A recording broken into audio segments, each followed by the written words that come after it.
Treneri, 3 kėlinius. Beveik 3 kėlinius Juventus kontroliavo žaidimą, ketvirtajame kėlinyje irgi turėjo 8 taškų persvarą.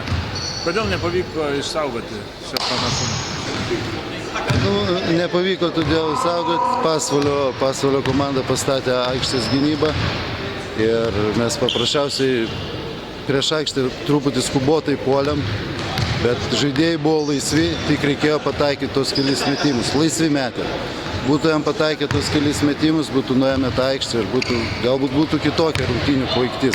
Bet šiaip norėčiau padėkoti žaidėjams, tikrai kovėsi, kas aikštelė išėjo, visi atidavė visas jėgas ir dėl kovingumo, dėl viso neturiu tų pretenzijų. Galbūt ir ta sėkmė, kur Maceina, kaip žino visi, čia nėra metikas, kaip sakyti, ne jo stiprioji pusė, galim sakyti, metimais paėmė 3 taškai nuo lentos įmetė paskutinę sekundę. Tai čia irgi tokios gal truputį sėkmės, aišku, kur eina varžybos taškas į tašką, čia to vieno metimo ir ar vieno atkovoto kamulio, ar teisėjo vieno švilpuko, tai čia taip ir gausi. Taip ir buvo sakyta jiems prieš varžybas, kad čia šituose varžybos kiekvienas kamuolys atkovotas, kiekvienas taškelis bus labai svarbus.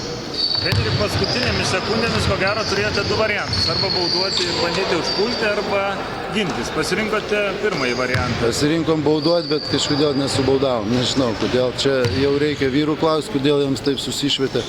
Buvom nusprendę tikrai bauduoti, bet dar buvo likus 14 sekundžių, norėjom pasilikti savo paskutinę ataką.